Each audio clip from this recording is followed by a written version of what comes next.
이하손의 가치관은 성공과 권력만을 추구하는 가치관이었어요. 왕권을 되찾아서 자신이 권력을 가지는 것이 이하손의 최고의 가치관이었거든요. 그렇다면 메데이아의 가치관은 무엇이었을까요? 맹목적 사랑과 헌신만을 추구하는 가치관이었어요. 사랑을 위해서는 조국을 배신하고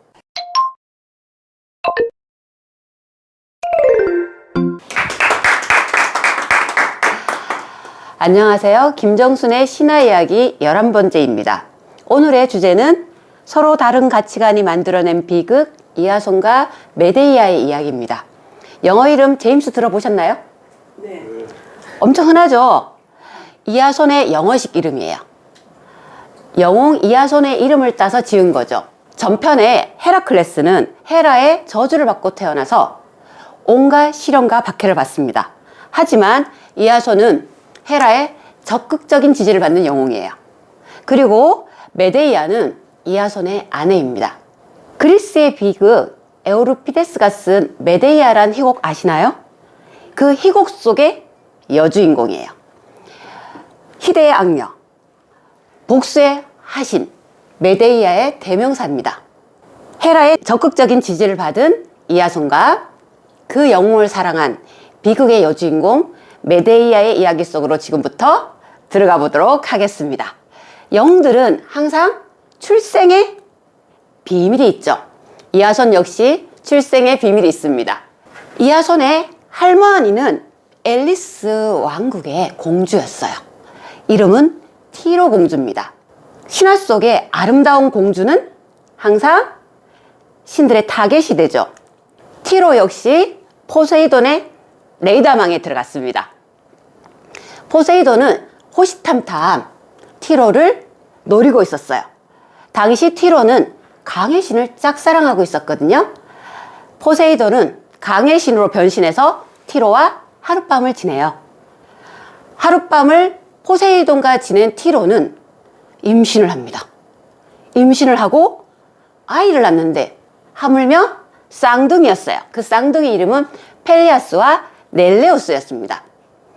티로는 처녀의 몸으로 아이를 임신한 것도 너무나 이게 무서운 일이거든요. 그런데 티로에게는 더 무서운 사람이 있었습니다. 계모 시데로예요. 이상하게 계모들은 항상 나쁜 역할을 합니다. 티로의 계모 역시 평상시에 티로를 너무나 못살게 굴고 힘들게 했어요. 계모가 너무 두려웠던 티로는 쌍둥이를 산속에 버려요. 그렇다고 계모의 구박이 나아지진 않았어요. 점차 갈수록 심해졌어요. 계모의 구박에 못 이긴 티로는 삼촌에게 도망을 가요. 그 삼촌은 이올코스 왕국의 크레테우스였습니다.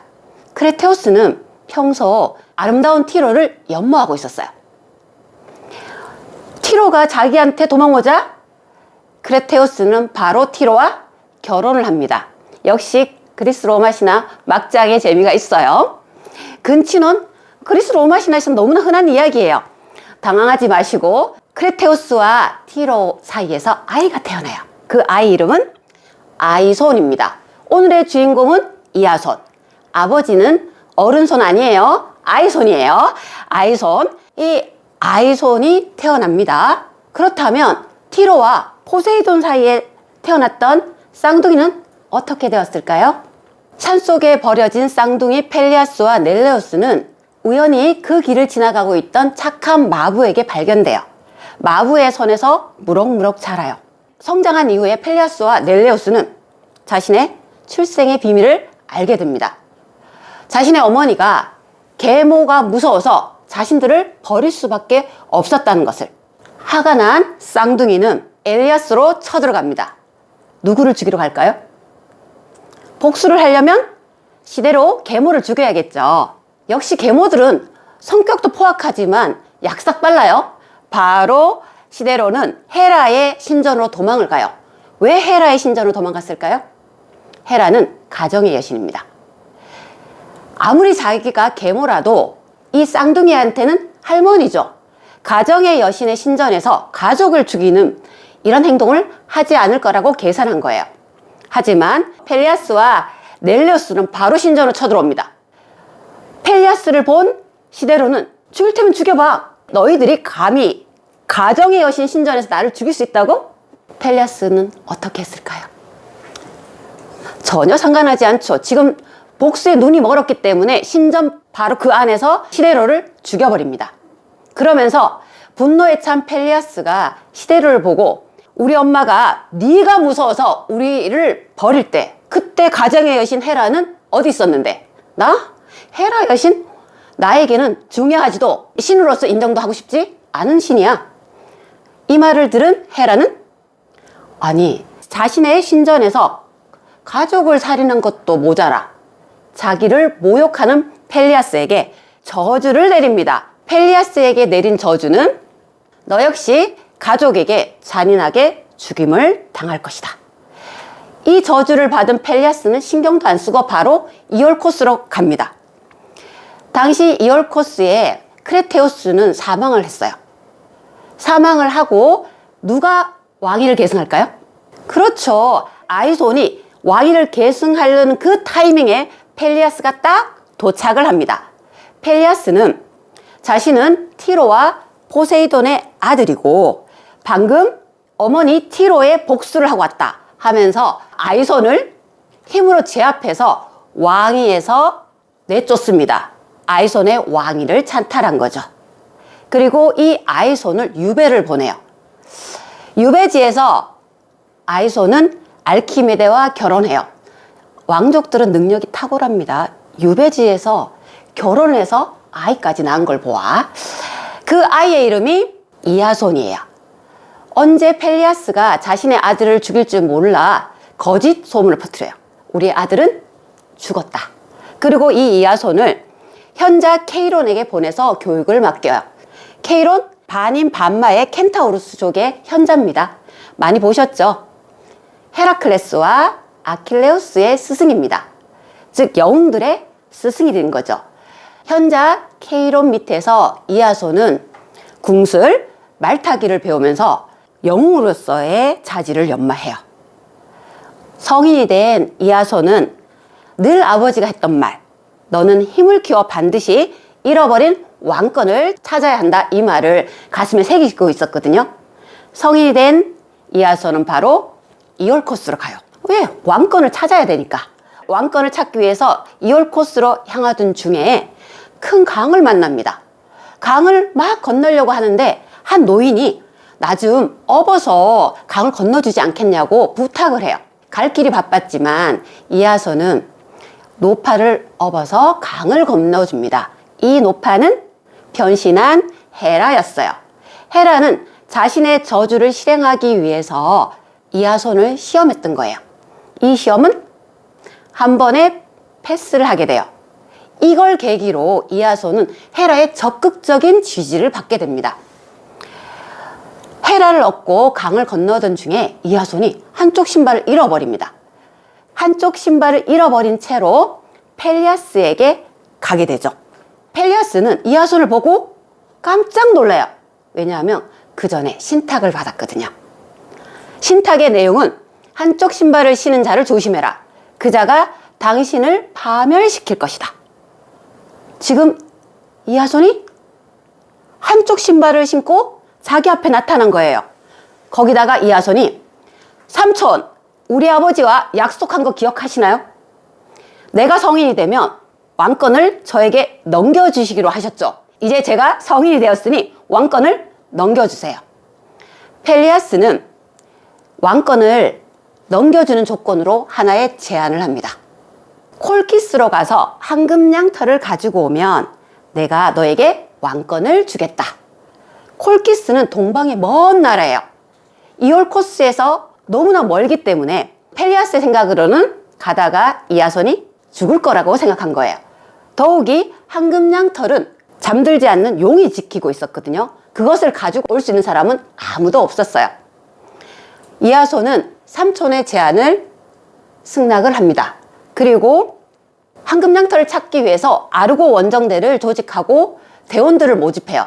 그 대원들은 여러분들도 모두 알고 있는 헤라클레스, 오르페우스 등의 영웅들이에요.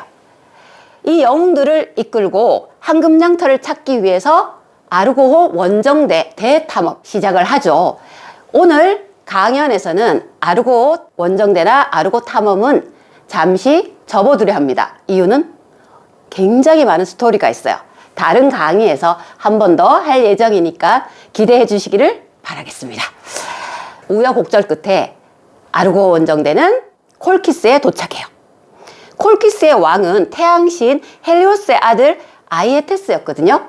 이하손은 대원들과 함께 왕 앞에 딱 서서 내가 황금양털을 가지러 왔으니 나에게 황금양털을 건네주시오. 나라의 국보인 황금양털을 당당히 달라고 하는 이하손의 당돌한 태도에 왕은 어이가 없어 바로 그 자리에 죽이지 않습니다. 대신 미션을 제안해요. 그 미션은 영웅들의 도움 없이 오직 이하손 혼자의 힘으로 불을 내뿜는 항소로 밭을 갈고 그 밭에다가 용의 이빨을 뿌린 후 거기에서 태어난 전사를 죽여라. 그러면 너에게 황금양털을 주겠다라고 해요. 이 말은 곧 그래 죽어봐 라는 얘기예요. 굉장히 왕들은 사람을 죽일 때도 우아하게 죽입니다. 이하손은 어떤 선택의 여지가 없었기 때문에 왕의 제안을 수락을 해요. 근데 왕과 이하손이 이야기하는 과정을 지켜보는 한 여인이 있었어요.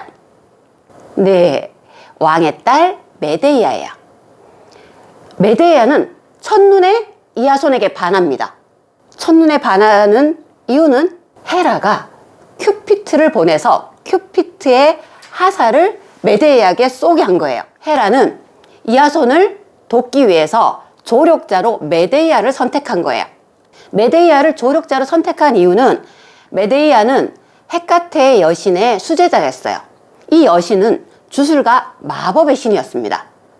따라서 메데이아 역시 주술과 마법의 탁월한 능력을 가지고 있었던 거예요.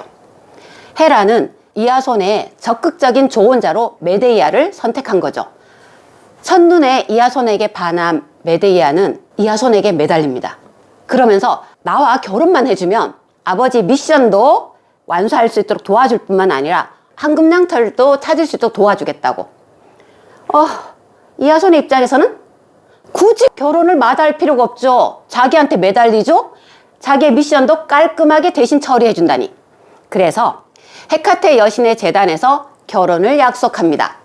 결혼을 약속받은 메데이아는 아버지의 미션을 완수할 수 있는 비법을 전수해요. 마법약을 주면서 그 마법약을 뿌리고 황소들에게 가서 전사들이 태어나면 돌 하나를 들고 전사들 중간으로 던지라고. 이하손은 메데이아가 시키는 대로 전사들이 태어나자 돌 하나를 중앙에 딱 던집니다. 전사들은 돌을 누가 던졌는지 난리를 치면서 서로 싸우다가 전멸해요. 메데이아의 도움으로 임무를 완수하고 곧장 잠들지 않는 용에게 가서 마법약을 뿌립니다. 그리고 황금양털을 획득해서 이하손과 메데이아는 아르고호를 타고 도망가기 시작해요. 이 이야기를 전해 들은 왕은 분노하겠죠. 추격대를 보내서 아르고호를 쫓아가기 시작했어요. 메데이아는 이미 아버지가 추격대를 보내서 쫓아올 걸 알고 있었기 때문에 남동생을 데리고 함께 아르고호 배를 탔어요. 남동생은 압시로토스거든요. 동생이 너무나 이뻐서 함께 가려고 했을까요? 아버지의 추격대를 따돌리기 위한 하나의 수단이었던 거예요. 아버지의 추격대에 가까이 오자 동생을 칼로 찔러 죽입니다. 그것도 모자라서 동생의 시체를 토막냅니다. 바다에다 시체를 사방으로 뿌려요. 놀란 아버지가 아들의 시체를 수습하는 동안 시간을 벌어서 무사히 아버지의 추격대를 따돌리게 되죠. 그 시각 펠리아스는 거짓 소문을 퍼뜨려요. 이하손이 황금양털을 찾으러 갔다가 죽었다고. 이 책임을 물어서 아버지 아이손을 죽입니다. 논란 그리고 충격을 받은 아이손의 아내는 자살을 해요. 황금양털을 갖고 이하손은 무사히 돌아왔지만 자신이 얻는 것은 아무것도 없었어요. 부모님은 죽었고 펠리아스는 약속을 지키지 않았어요. 보통 이 정도 되면 펠리아스하고 한판 붙지 않겠어요? 아니 그렇게 험한 모험도 하고 왔는데 저 같으면 무력으로 펠리아스와 한판 붙을 것 같습니다. 하지만 이하손은 메데이아를 사랑스러운 눈빛으로 보면서 조언을 구합니다. 이 사랑스러운 눈빛은 내 대신 복수 좀 해주면 안 돼? 라는 거죠. 왜요? 그 전에 메데이아가 마법을 이용해서 자신의 미션을 완수해 준 거죠. 이제는 메데이아 없는 이아손 없는 겁니다. 메데이아는 사랑하는 남편을 위해서 펠리아스에게 복수를 해주겠다고 다짐을 합니다. 펠리아스에 딸들이 있었거든요. 우선 딸들의 환심을 삽니다. 한숨을 사고 딸들을 모은 후 메데이아가 마법쇼를 벌여요. 늙은 양을 칼로 찔러 죽입니다. 그리고 그 양을 토막내요. 토막살인의 선구자입니다. 토막을 낸 양을 솥에다 넣어요. 그러고 난 뒤에 마법약을 뿌린 후에 푹 끓입니다. 얼마의 시간이 지나서 뚜껑을 열었을 때 어린 양이 그 솥에서 탁 튀어나오는 거예요. 딸들이 봤을 때는 너무나 미라클한 상황이죠. 이때 펠리아스가 많이 나이가 들었었거든요. 늙은 자신의 아버지도 이 메데이아의 약이라면 분명히 해충을 할 수 있다고 생각이 들어서 메데이아에게 부탁을 해요. 우리 아버지도 해충을 시켜달라고. 메데이아는 부탁을 들어줍니다. 마법약을 주거든요. 그 마법약을 가지고 딸들은 아버지가 잠든 침실로 가요. 당연히 아버지를 단검으로 찔러 죽이고 토막을 냅니다. 그 토막 낸 것을 솥에다 넣고 똑같이 마법약을 뿌리고 끓여요. 결과는요? 아버지가 해충을 했을까요? 네. 그 속에는 너무 잔인하지만 곰탕만이 남아 있었던 거예요. 결국 펠리아스는 자신의 가족에게 잔인하게 살인을 당한 거죠. 헤라의 저주가 이루어진 거예요. 메데이아 덕분에 이아손은 왕이 돼요. 하지만 백성들과 원로원들은 왕으로 인정하지 않았습니다. 펠리아스를 죽이는 과정이 너무나 잔인했죠.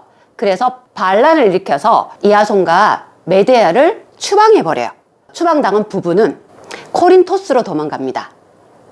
코린토스에서 10년 동안 두 아들을 낳고 살아요. 코린토스의 왕 크레오는 외동딸 글라우케가 있었거든요. 이아손이 꽤 마음에 들었나 봐요. 어느 날 이아손에게 크레온 왕이 하나의 제안을 해요. 자신의 외동딸과 결혼을 해서 자신의 후계자가 되지 않겠냐고. 이아손은 지금 누가 있어요? 메데이아도 있고 두 아들도 있거든요. 근데 왕은 자신의 제안을 받아들이는 대신에 메데이아와 두 아들을 이 땅에서 추방하는 조건을 걸었어요. 보통 이 조건을 받아들이지 않을 것 같지 않아요? 하지만 권력에 눈이 먼 이아손은 왕의 제안을 받아들입니다. 그리고 공주 글라우케와 결혼을 결심합니다. 메데이아 심정은 어땠을까요? 화난 정도 이상이겠죠. 왕에게 저주를 퍼붓고 이아손에게도 저주를 퍼붓습니다. 이아손은 분노한 메데이아한테 와가지고 이렇게 말을 해요. 부인, 내가 공주하고 결혼하려는 게 나 혼자 잘 살려고 하는 것 같소? 다 가족을 위한 선택이요. 내가 왕이 되면 우리 두 아들은 왕자가 되는 게 아니겠어. 지금 부인이 왕에게 분노하고 저주를 퍼붓는 대신 왕의 명령을 따를 때요. 내가 권력을 잡게 되면 부인과 두 아들을 불러드리겠어. 사람이 너무 화가 나잖아요. 그러면 오히려 차분해집니다. 메데이아는 이아손의 말을 듣고 차분한 목소리로 나는 어떻게 해도 괜찮아요. 하지만 불쌍한 우리 두 아들은 이 땅에서 살게 해주세요. 메데이아의 부탁은 결국 받아들여져요. 그의 보답으로 메데이아는 공주에게 황금 머리띠와 옷을 선물하거든요. 두 아들은 황금 머리띠와 옷을 가지고 공주에게 바칩니다. 공주는 아이들이 가지고 온 황금 머리띠와 옷을 입으면서 너무 행복해합니다. 근데 그 순간 공주의 머리에 불이 나기 시작해요. 놀란 공주가 황금 머리띠를 벗기려고 하는 그 순간 점점 더 머리띠가 머리를 파고들고 불은 더 점점 더 몸으로 퍼지기 시작해요. 그걸 멀리서 지켜보고 있던 왕이 막 달려와요. 공주 이게 무슨 일이요? 하고 공주를 딱 잡는 순간 함께 화염에 휩싸여 왕과 공주는 둘 다 불에 타서 하얀 재가 돼요. 황금 머리띠에는 메데이아가 마법약을 발라두었던 거예요. 메데이아는 복수를 완수하고 두 아들을 불러들입니다. 그 자리에서 두 아들을 찔러 죽여요. 그런 후 메데이아는 태양신이 보낸 마차를 타고 아테네로 갑니다. 아테네에 가서 아이게우스 왕과 결혼을 해요. 반전이십니까? 지금 메데이아를 배신한 사람은 이아손이죠. 근데 이아손은 죽이지 않아요. 왜일까요? 이아손에게는 죽음보다 더 큰 고통을 가지게 하는 것이 메데이아의 진정한 복수였거든요. 이아손에게는 그 어떤 것보다 권력이 전부였던 남자예요. 그런 남자에게 권력을 빼앗고 두 아들을 잃게 하는 것이 진정한 메데이아의 복수였던 거예요. 모든 것을 잃은 이아손은 정신이 나간 상태에서 이리저리 떠돌아다니다가 바닷가에서 아르고호를 우연히 만나게 돼요. 낡은 아르고호 배에 멍하니 앉아 있어요. 그 순간 아르고호 뱃머리가 이아손 머리로 툭 떨어집니다. 과거의 영광을 상징하는 아르고호 뱃머리에 맞고 그 자리에서 사망을 해요. 그리스 로마 신화 속의 영웅들은 신들의 저주나 운명 때문에 파멸을 하거든요. 하지만 이아손의 파멸은 운명이나 저주가 아니었어요. 자신의 잘못된 선택 때문에 비참한 최후를 맞이하게 되거든요. 저는 이아손의 잘못된 선택은 잘못된 가치관에서 비롯됐다고 생각합니다. 이아손의 가치관은 성공과 권력만을 추구하는 가치관이었어요. 왕권을 되찾아서 자신이 권력을 가지는 것이 이아손의 최고의 가치관이었거든요. 그래서 메데이아와 결혼하고 코린토스 공주와 정략 결혼하는 거 이거 중요하지 않았어요. 더욱이 자신을 위해 모든 것을 헌신한 메데이아에 대한 배신은 자신의 권력을 위한 하나의 수단에 불과했던 것이에요. 성공과 권력만을 추구하는 가치관을 가진 이아손은 잘못된 선택을 통해서 비참한 최후로 마무리하게 됩니다. 그렇다면 메데이아의 가치관은 무엇이었을까요? 맹목적 사랑과 헌신만을 추구하는 가치관이었어요. 사랑을 위해서는 조국을 배신하고 남동생을 정말 무참하게 살해하는 것이 아무렇지도 않았던 거예요. 그리고 자신을 배신한 남자에게 복수를 하기 위해서 자신이 직접 낳은 두 아이를 자신의 손으로 죽이는 걸 당연하다고 생각한 여자였습니다. 성공과 권력만을 추구하는 가치관을 가진 이아손, 맹목적 사랑과 헌신의 가치관을 가지고 있는 메데이아의 만남은 비극적인 결말로 끝날 수밖에 없었습니다. 저는 이 이야기를 보면서 올바른 가치관을 가지는 게 얼마나 중요한지 다시 한번 깨닫게 되었어요. 올바른 가치관을 가져야만 현명한 선택을 할 수 있기 때문입니다. 지금 여러분의 가치관은 무엇입니까? 그 가치관이 무엇이든 간에 현명한 선택을 위한 올바른 가치관을 가지시기를 바랍니다. 감사합니다.